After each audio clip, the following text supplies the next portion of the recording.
예, 감사합니다. 잠깐 저를 소개한다면, 한 목사님이 소개해 주신 것처럼 저는 20대 초에 이제 사역을 시작을 하고 20대 초에부터는 이제 엄밀하게는 이제 20살, 21살 때부터 교회에서는 신학을 하기도 전에 너는 예비 신학생이야, 예비 목사야 이래서 전도사도 아닌데 너는 새끼 전도사다. 전도사가 아니니까 아직 어린 전도사, 그래도 새끼 전도사라고 그렇게 하면서 교회를 섬겨왔었고, 군대에 가서는 제가 군종병으로 해서 군인 교회에 전도사로 또 섬기면서 이제 수요일 날이나 이제 그 새벽에 새벽 예배 제가 설교도 하기도 하고 그런 일들을 해오다가 또 신학을 해서 이제 결국은 목사가 됐는데요. 20대에는 일반 교회 사역들을 했었습니다. 주일학교, 유초동부, 중고동부, 청년부 이렇게 사역들을 하면서 하나님이 저에게 특별히 제자 훈련에 대해서 마음을 주셨기 때문에 학생들을 제자 훈련하는 그런 개인 성경 공부나 프로 성경 공부를 통해서 제자 훈련하는 그런 일들을 했었었고, 제가 30살이 되면서 하나님이 좀 새로운 길들을 좀 열어주셨어요. 그 길들을 전적으로 제자 훈련 사역들을 좀 조금 더 실질적으로, 구체적으로 좀 더 할 수 있는 그런 기회를 주셔서 캠퍼스로 사역을 옮겨서 대학에서 학생들을 개인 전도하고 또 만나는 사람들을 개인적으로 성경 공부하면서 복음 전해주고 일꾼을 세우는 그런 일들을 해오고 있습니다. 공교롭게도 예수님이 30세에 공생애를 시작하지 않았습니까? 네. 저도 30세에 뭔가 예수님처럼 제자를 삼는 일들을 해야 된다 이렇게 말씀하시는 것 같아서 그 사역을 제자훈련 사역을 캠퍼스에서 그렇게 했었는데, 사실은 캠퍼스에서 사역을 하다 보니까 7, 80년대에는 대학이 그래도 많이 영적으로 부흥하는 그런 시대였었어요. 근데 이제 점점 대학이 이제 전도가 안 되고 사실은 이제 예수님을 안 믿는 사람들이 많아졌죠. 근데 물론 대학뿐만이 아니라 교회에도 예수 믿는 청년들이 점점 사라졌습니다. 실제로 지금 통계적으로는 대학 선교율은 캠퍼스 대학생들의 선교율이 한 3% 정도 되는 걸로 지금 추정을 하고 있거든요. 제가 사람들을 개인적으로 만나봐도 그 정도 되는 것 같아요. 100명 정도 접촉을 해서 전도를 하다 보면 한 3명 정도, 3-4명 정도 교회 다녀요 이러는 사람이 그 정도 되는 것 같고요. 예수님 믿어요 이러는 사람은 그 100명에 1명 있을까 말까 하는 그런 정도, 그냥 교회에 다니는 정도죠. 부모님이 교회에 다니시니까 어쩔 수 없이 다니는 그런 경우들이 있는 것 같고, 어쨌든 교회에 다니고 있는 정도가 3% 정도이기 때문에 현재 대학은 비전도 종족 선교율과 비슷한 그런 수준이라고 합니다. 비전도 종족은 말 그대로 우리가 아프리카나 남미의 정글 속에 있는 그런 밀림 지역에 사는 그런 부족들이나 모슬렘 지역이나 이런 데에 있는 것처럼 되게 상당히 전도가 어려운 곳에 있는 정도의 선교율이 3%, 1%, 3% 되거든요. 그런 것이 이제 그런 정도가 미전도 종족, 이 전도가 안 된 종족이다, 부족이다 이렇게 표현을 하기도 하는데 그 정도 수준이라고 합니다. 그렇게 되면 점점 물론 이제 그것과 비슷하게 현재의 교회도 역시 마찬가지로, 물론 대형 교회는 다릅니다. 대형 교회는 부모님들이 많기 때문에 이제 자녀들도 많이 교회에 나오니까 청년들이 있지 않습니까? 그러나 대부분들의 교회는 청년들이 장년들도 줄어가고 있지만 청년들은 더 줄어가고 있고 중고동부 주일학교도 마찬가지로 줄고 있는 그런 상태에 있다라고 하는 것이죠. 그래서 부탁드리기는 여러분들이 좀 기도를 좀 많이 해주셨으면 좋을 것 같아요. 사실은 이제 유초등부부터 시작을 해서 중고등부, 대학, 이제 주일학교를 하고 있는 우리 교회 학교를 하고 있는 연령층에 있는 사람들이 예수님을 많이 믿어야 또 한국 교회도 부흥을 하고 아멘. 또 그 사람들이 많이 일꾼이 세워져야 또 전 세계에 나가서 복음을 전하는 선교사들도 세워지는 것입니다. 아멘. 그래서 우리가 대학이 부흥할 수 있도록 또 주일학교들이 교회 학교들이 부흥할 수 있도록 위해서 여러분들이 기도해 주시면 감사하겠다는 생각을 합니다. 아멘. 저도 이제 그 일들을 위해서 사실은 이렇게 사역을 하고 그리고 지금 이제 교회를 개척했다라고 하지만 사실은 저희는 아직 지금 이제 그 건물로서 이런 교회도 사실은 없습니다. 가정에서 저희들 예배를 드리고 있고요. 이제 청년 형제하고 같이 이제 예배를 드리고 있는데 어쨌든 젊은 청년들을 일세 청년들과 함께 말씀도 나누고 또 같이 예배도 하고 또 일꾼으로 세우고 제자훈련하는 그런 일들을 하면서 이제 그 형제들이 점점 복음을 받아들이고 믿고 구원받는 그런 일들이 있겠죠. 네. 더 나아가서 이제 그 형제들이 또 아마 한국 교회에 중요한 어떤 복음을 전하는 일꾼들이 되어질 줄로 믿습니다. 네. 오늘 한 형제가 함께 왔어요.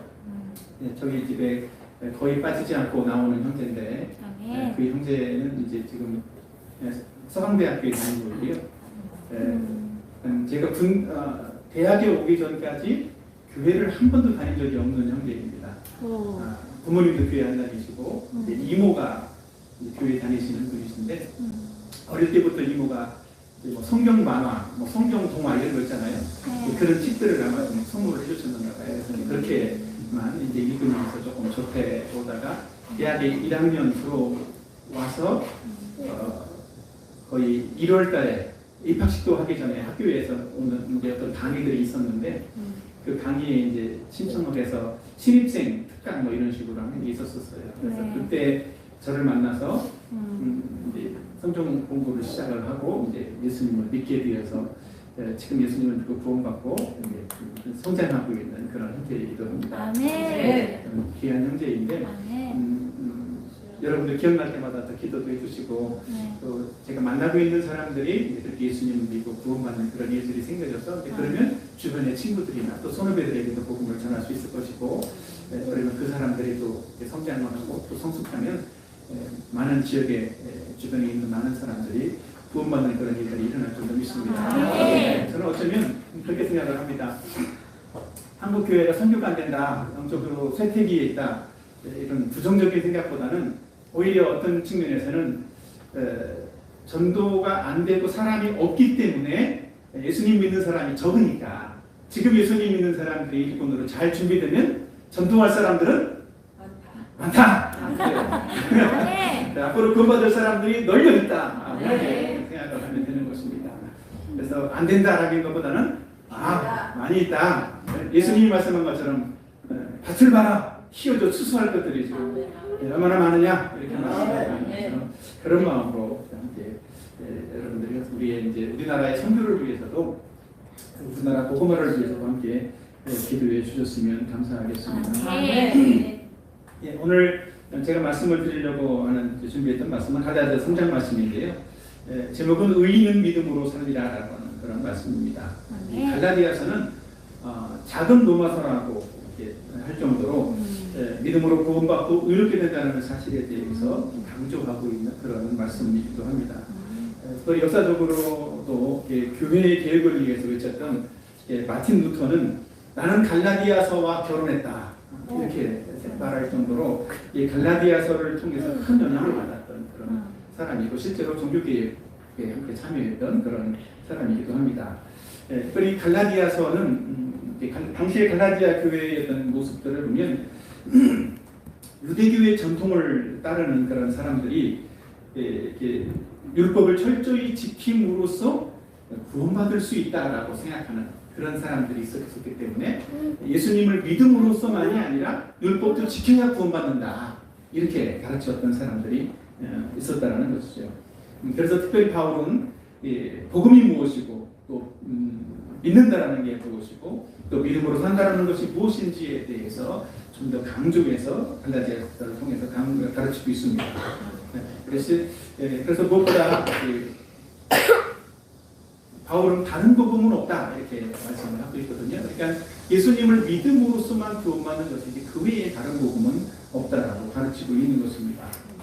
그래서 오늘 이 말씀을 통해서 어떻게 우리가 의인될 수 있고 어떻게 믿음으로 살아갈 수 있는지를 함께 살펴보면서 하나님이 제게 주신 그 은혜를 함께 나눌 수 있는 그런 시간이 되었으면 좋겠습니다. 이 시간 하나님의 말씀을 통해서 우리가 우리의 신앙도 좀 돌아보기도 하고 바른 믿음과 또 바른 복음이 무엇인지 또 우리 마음 가운데 좀 세워갈 수 있는 복스러운 시간이 되었으면 좋겠습니다. 첫 번째로 제가 말씀드리려고 하는 것은 의인의 삶은 어떻게 시작되는가? 의인의 삶은 말씀을 듣고 믿음으로써 시작된다라고 하는 것입니다. 아멘. 말씀을 듣고 믿을 때 시작된다. 오늘 갈라디아 3장 11절에 보면 또 하나님 앞에서 아무도 율법으로 말미암아 의롭게 되지 못할 것이 분명하니 이렇게 말씀하고 있습니다. 율법으로는 아무도 의롭게 될 수가 없다라는 거죠. 그 10절에 바로 위에 있는 10절에 보면 무릇 율법 행위에 속한 자들은 저주 아래에 있나니 그랬어요. 행위. 기록된 바 누구든지 율법책에 기록된 대로 모든 일을 항상 행하지 아니하는 자는 저주 아래에 있는 자라. 그러니까 율법을 따라서 행하는 그런 열심히 있는 행위로는 결코 의롭게 될 수가 없고 율법 아래에 있는 자들은 다 어떻게 해요? 저주 아래에 있는 자다라고 성경은 말씀하고 있다는 것이죠. 성경은 분명히 의인되고 구원받는 것이 율법으로 되는 것이 아니다라고 말씀하고 있습니다. 왜냐하면 율법의 행위로는 율법으로는 구원받을 수 없을 뿐만 아니라 우리는 율법을 다 행할 수 있는 사람이 아무도 없다라는 거예요. 그러니까 율법을 행한다라고 하는 것은 어느 정도 행할 수 있을지는 모르겠지만 항상 행할 수가 없다라는 것은 문제인 것이지요.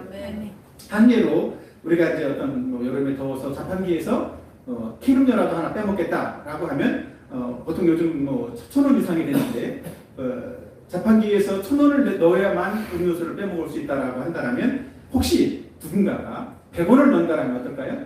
음료수는 나오겠습니까? 안 나오겠습니까? 택도 없죠. 그럼 500원을 넣으면 어떨까요? 그것도 역시 택도 없습니다. 그럼 990원을 넣으면 어떨까요? 택도 없나?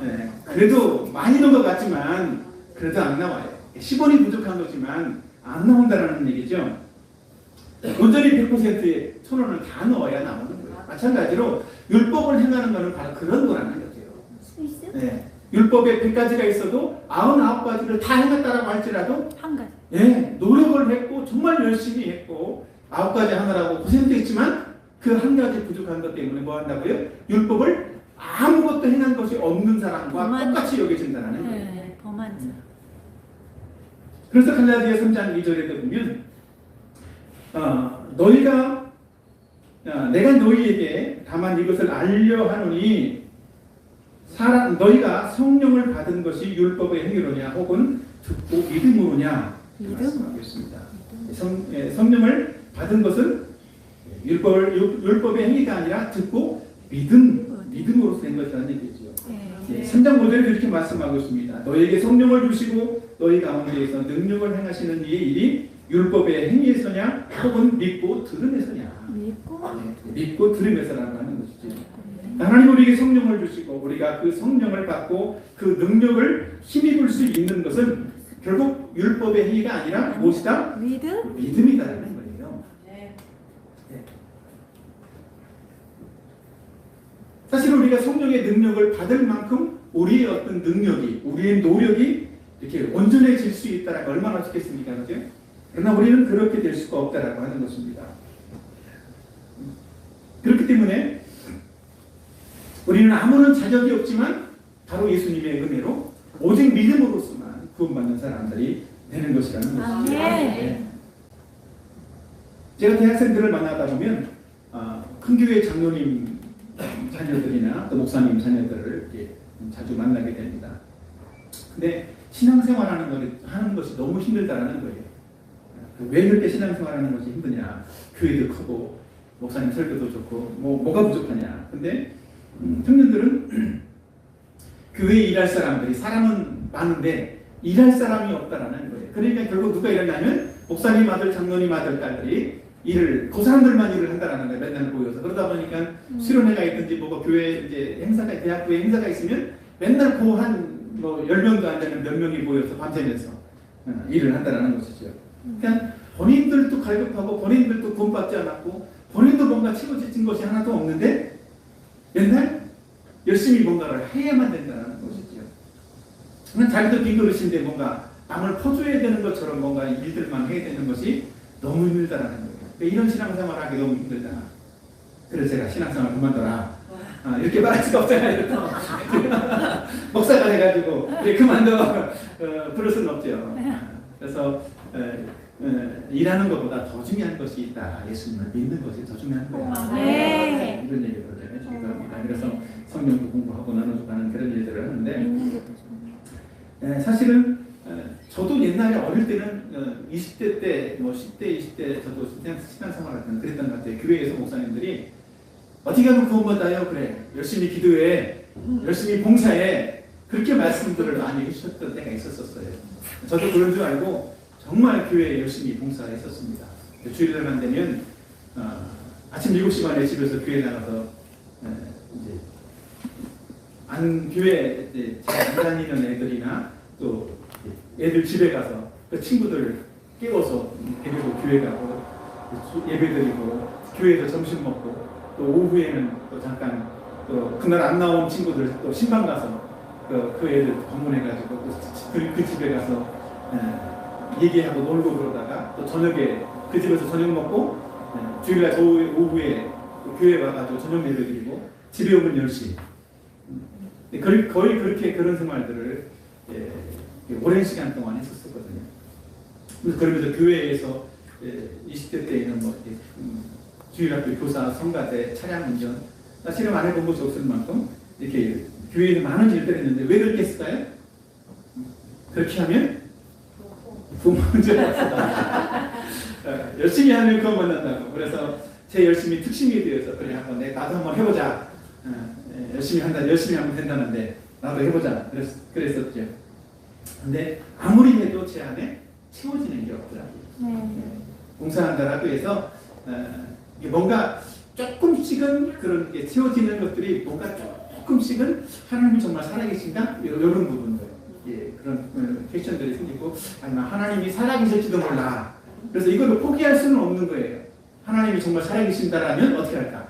나는 지금 어떡하지? 이런 생각 때문에 포기할 수는 없어서 그렇게 뭔가 그런 구원받아야 되는 것들에 대해서 이제 찾기도 하고 하나님이 정말 살아계시는가 내가 한번 증명도 해보자.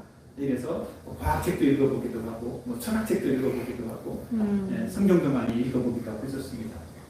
네, 그러던 과정 속에서 예수님을 만나게 되는 그런 기회가 있었는데 결국은 예수님을 만나게 된 것은 저는 성경 공부를 하면서 예수님을 만나게 됐어요. 그래서 예수님을 만났을 때 성경 공부를 통해서 제가 어떤 죄인인지 아는 것들을 발견하게 되었고 제가 얼마나 죄인 중에 그리스도인들을 발견하게 되었고 그리고 나서 예수님이 저의 죄를 위해서 다 십자가에서 계속해 주셨다는 사실들을 깨달았기 때문에 그 예수님을 믿음으로서만 구원받는다는 걸 알고 예수님을 믿고 구원받는 사람이 되었습니다.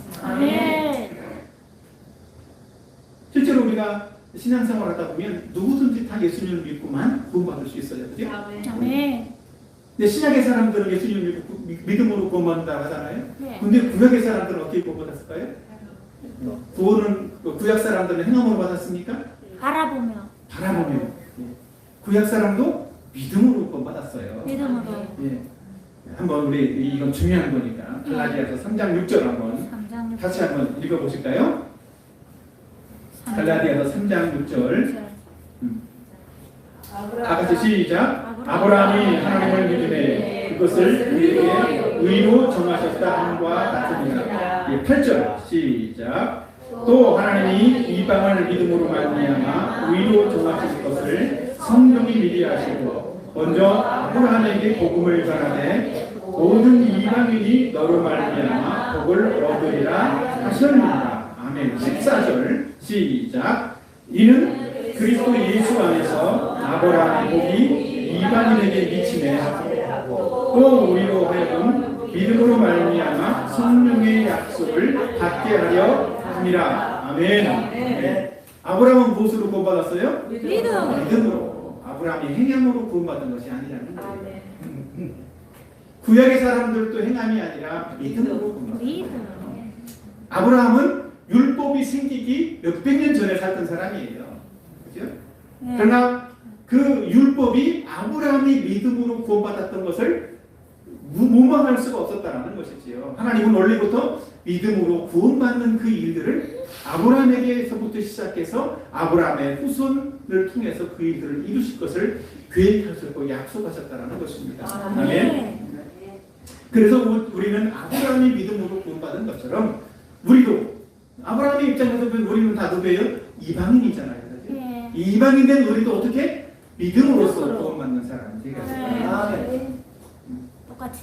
예, 똑같은 거죠. 똑같아. 예. 그래서 하나님이 아브라함을 보실 때 아브라함의 행위가 아니라 아브라함의 믿음을 보시고 아브라함을 의롭게 여겨주셨다는 것이죠. 네. 그래서 우리도 우리의 행위가 아니라 우리의 무엇을 보신다고? 믿음. 우리의 믿음을 보신다는 거예요. 믿냐 안 믿냐. 예. 그럴 때 우리는 구원받는 줄로 믿습니다. 네. 근데 어떤 사람들은 제가 복음을 전하다 보면 그런 사람들이 있어요. 저는 예수님을 참 믿기가 어렵습니다. 이런 사람들이 있어요. 예수님을 왜 믿지 못하냐? 너는 부족해서요. 뭐가 부족한데? 삶이 부족하다는 거예요. 행위가 부족하다는 거죠. 저는 담배도 끊어야 돼. 술도 끊어야 돼. 음란도 끊어야 되는데 그런 것이 잘 안 돼요. 참 좋은 가상한 일이죠. 그죠? 뭔가 해결을 하고 착하게 살고 의롭게 살고 예수님을 믿으려고 하는 거 보면 가상한 일이긴 하지만 그렇게 해가지고 평생 예수님을 믿겠어요? 예, 평생 못 믿는 사람이 되는 거죠. 맞아요. 그렇다고 죽으면 어떡할 건데? 끝났어요. 내일 담배 끊을 건데 오늘 죽었어. 그럼 안 되잖아요. 그죠? 예수님을 믿기 전에 죽으면 안 되는 거니까. 네. 그래서 예수님을 믿기 전에 내가 뭔가 행함으로 뭔가를 만들어 놓고 내가 잘 살고 나서 이렇게 된 다음에 구원받는 것이 아니라 네. 오직 믿음으로서만 예수님이 그 모든 문제를 해결해 주셨다라는 사실들을 믿음으로서만 해결하는 거죠. 믿습니까? 네. 다이로. 그래서 우리가 복음을 들을 때에 핑계대지 않아야 돼요. 복음을 들을 때 오직 믿음으로서만 반응하면 되는 것입니다. 네. 믿음의 반응은 예수님을 영접하는 거예요. 네. 그래도 우리가 예수님을 영접할 때 예수님이 우리 안에 성령으로 예수님의 영으로 들어오시는 거라는 거죠. 네. 그래서 성령은 우리 안에 들어오셔서 우리의 내적인 확신도 갖게 하고 우리의 삶도 변화시켜 주시는 것입니다. 네. 예. 할렐루야. 요한복음 5장 24절 말씀에 보면 내가 진실로 너에게 이르노니 내 말을 듣고 또 나 보내신 이를 믿는 자는 영생을 얻었고 심판에 이르지 아니하니 사망에서 생명으로 옮겼느니라 이렇게 말씀하십니다. 우리가 예수님을 믿는 것은 오직 듣고 믿음으로서만 된다. 내 말을 듣고 또 나 보내신 이를 믿는 자는 그랬어요. 그런 사람에게 세 가지 복이 있다고 그랬죠. 영생을 얻었고 심판에 이르지 아니하고 사망에서 생명으로 옮겨진다는 것입니다. 네. 그래서 우리가 그렇게 되는 것은 오직 예수님께서 우리에게 그렇게 우리의 죄 문제를 다 해결해 주셨기 때문에 그 사실을 믿는 거예요. 아멘. 예수님이 이루신 일을 믿는 거예요. 아멘. 그래서 예수님 우리 마음속에 구세주가 주님으로 영접하는 것입니다. 아멘. 오늘 본문인 갈라디아 3장 13절에도 이렇게 말씀하고 있어요.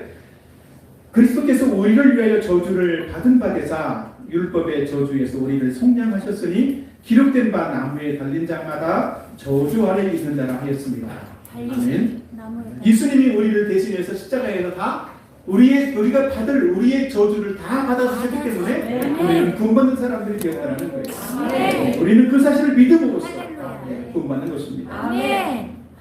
우리 예수님이 아니라면 우리는 다 율법의 저주 아래 죽는 그런 사람이 되는 거예요. 그러나 우리 예수님을 믿음으로써 더 이상 율법의 저주 아래 매인 자가 아니라 자유한 자가 되었다는 것입니다. 죄인이 아니라 의인이 됐다는 것입니다.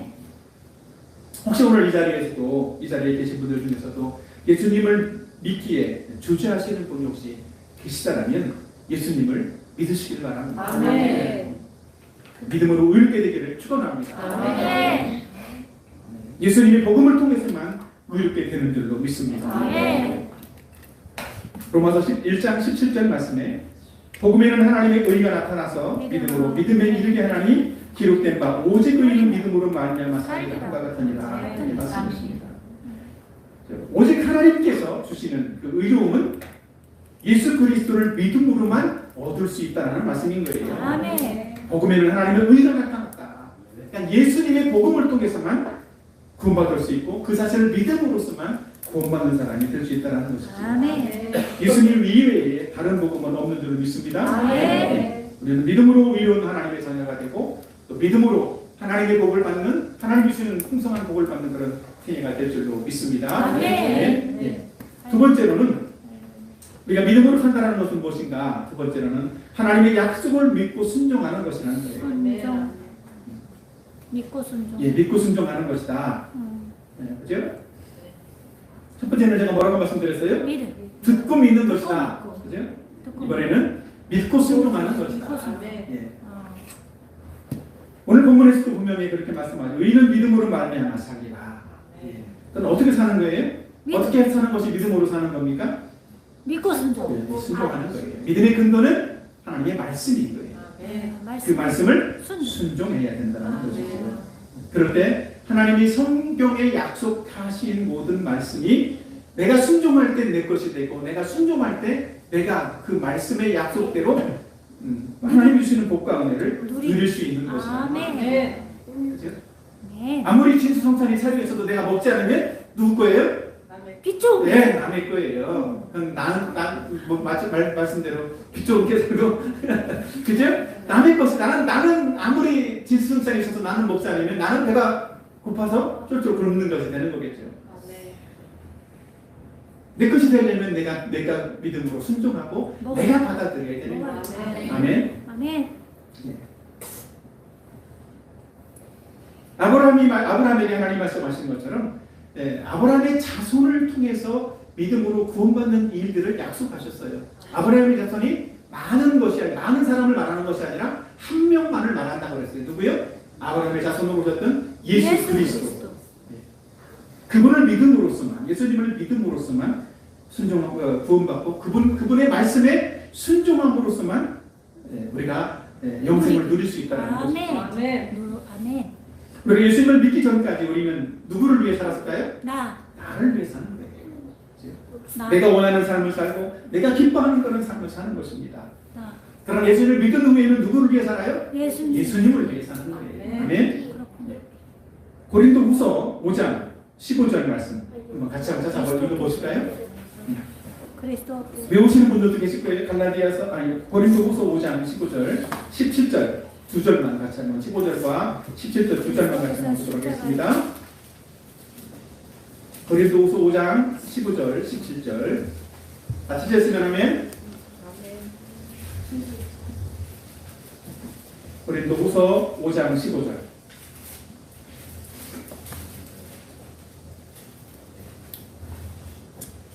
다 같이 시작. 그가 모든 사람을 대신하여 죽으시니 살아있는 자를 구하였던 다시는 그들 자신을 위하여 살지 않고 오직 그들을 대신하여 죽었다가 다시 살아가신 이를 위하여 살게 하여 한다. 아멘. 여기 있는 말씀을 보면 우리가 예수님께서 모든 사람을 대신해서 죽으심은 그 이유가 뭐라고요? 살아있는 자들로 하여금 다시는 자신을 위해서 살지 않고 오직 그들을 대신하여 죽었다가 살아나신 예수 그리스도를 위해서만 살게 하라는 것이죠.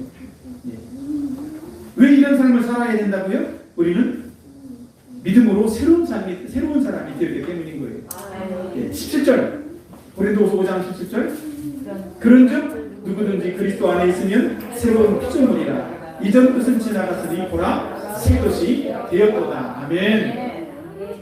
우리는 새로운 피조물이 되었기 때문에 예수 그리스도를 위해서 살아가는 그런 사람이 된 거예요. 아멘. 우리는 그 전까지는 새로운 피조물이 되기 전까지는 절대로 예수님을 위해서 살 수 없는 그런 존재인 거예요. 아멘.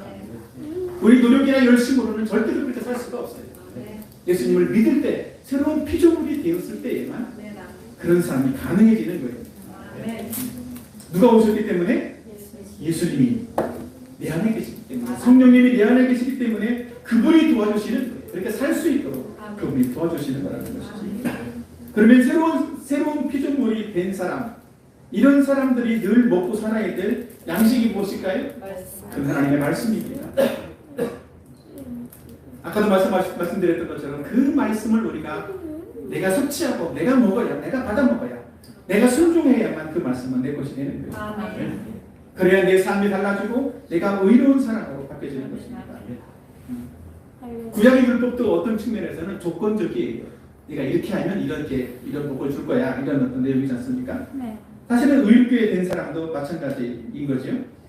결국은 율법을 행함으로써 구약의 사람들이 구원받았던 것이 아닌 것처럼 사실은 이제는 믿음으로써 구원받은 사람들은 율법을 행하지 않아야 됩니까? 행해야 됩니까? 행해야. 왜요?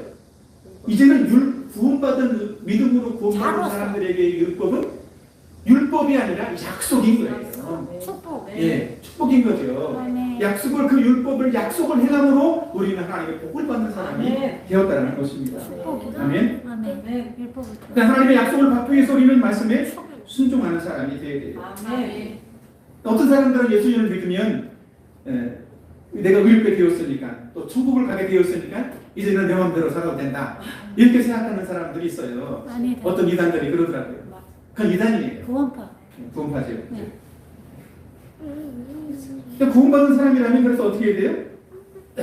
사실은 내가 구원받기 전에 살았던 내 삶은 결코 다 나를 위해 살았던 것이고 죄의 삶을 살았던 거잖아요. 네. 그래서 우리가 구원받는 것은 어디서 구원받은 거예요? 죄에서 구원받는 거란 말이죠. 아멘. 내 마음대로 살았던 그 죄에서 구원받은 거예요. 아멘. 근데 구원받았다는 사람이 다시 거기로 돌아가겠다라는 생각을 한다면 구원받은 겁니까? 안 받은 겁니까?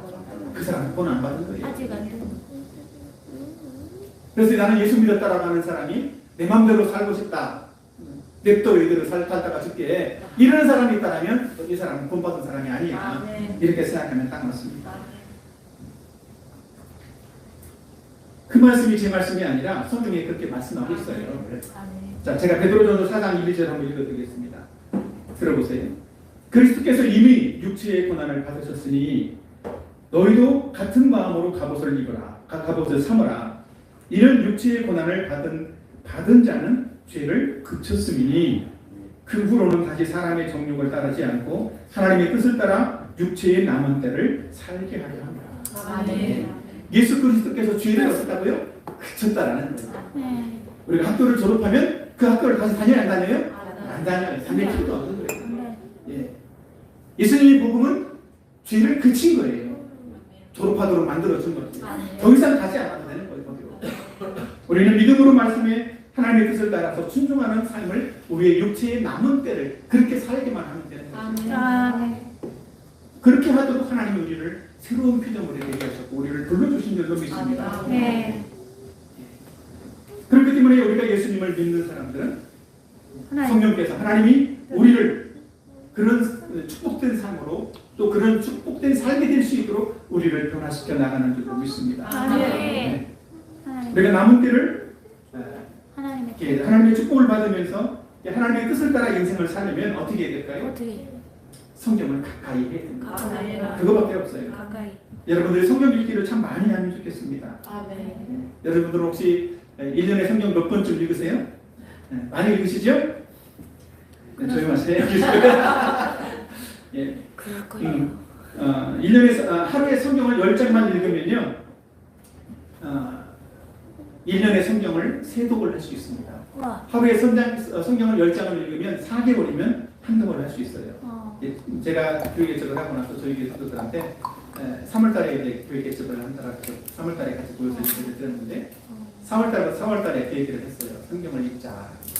하나님이 되게 이런 마음들을 또 주셨거든요. 그래서 하루에 성경 10장씩 읽자고. 그래서 제가 성경 어플을 다 받아서 보내주고 이거 설치해.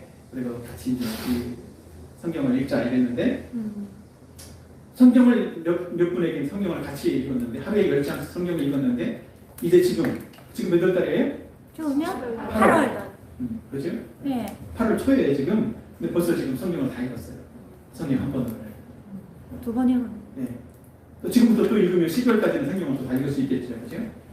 그래서 성경을 10장씩 우리가 정독을 한다라고 하면, 제가 군대 있을 때 그랬거든요.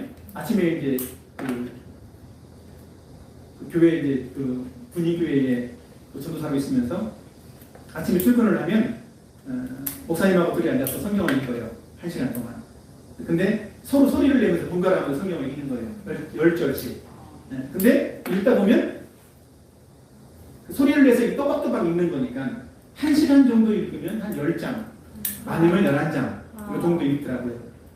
실제로 우리도 그렇게 성경을 또박또박 읽는, 내가 소리를 내서 읽으면 그렇게 읽을 수 있어요. 근데 소리를 내서 읽지 않고 이제 내가 눈으로 읽을 수 있는 사람이라면 훨씬 더 빨리 읽을 수가 있어요. 네. 이해가 안 될 때는. 네, 이해가 안 되는 건 넘어가도 돼요. 저도 성경 보는데 이해 안 되는 거 많아요. 그냥 넘어가요. 넘어가다 보면 나중에 내가 이해 안 됐던 요 구절이 다른 성경 구절을 읽다가 이해가 돼요. 성경은 그렇게 되어 있거든요.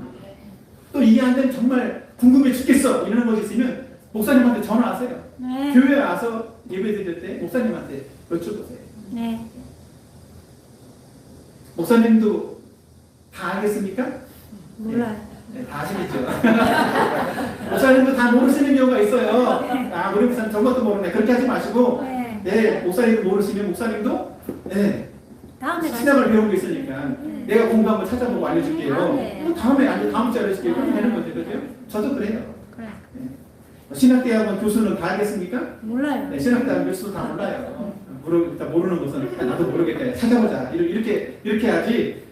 자기도 모르는 걸 갖다가 막 자기 생각으로 이건 이런 거야. 이렇게 말하면 그 사람이 이단된다니까요. 네, 네. 예수님밖에 없는. 예. 그래서 우리는 이렇게 하나님 말씀을 가까이 하는 사람이 되게 돼요. 네. 이 교회, 예담교회 성도님들도 성경 읽기를 좀 열심히 하셨으면 좋겠습니다. 네. 제가 군생활 했던 여기 예담교회 온다라고 설교 준비하면서 옛날 제가 군대에 있을 때 어떤 기억이 나더라고요. 제가 군대에 있을 때 군인교회 형제들하고 목사님하고 같이 여주에 있는 라파엘의 집이라고 하는 걸 방문한 적이 있었어요. 이렇게 보니까 라파엘의 집이 사회복지재단으로 되어 있는데 서울에도 있더라고요. 몇 군데 네. 있던데 보니까 네. 저는 여주에 있는 데를 갔어요. 근데 여주에를 갔는데 깜짝 놀랐어요. 이게 어떤 분이 복도를, 저희가 이제 방에 들어가 있는데 복도를 막 뛰어다니더라고요. 근데 그분은 이제 처음에는 몰랐죠. 근데 막 뛰어다니다가 여기 방으로 들어오셨어요.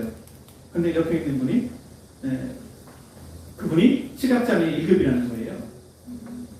근데 시각장애 1급인데 뛰어다녀. 복도를 뛰어다녀요. 네. 깜짝 놀랐죠. 왜 그랬을까요? 그분은 그게 그 살고 있는 거기가 너무 익숙한 거예요. 익숙해가지고. 많이 다녔던 겁니다. 네. 근데 제가 더 놀라운 게 있어요.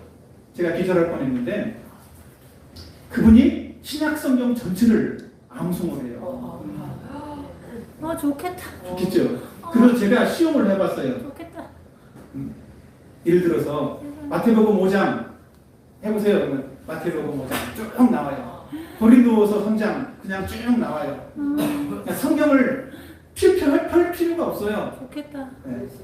네, 머릿속에 다 있어요. 좋겠다. 시각장애 1급인데.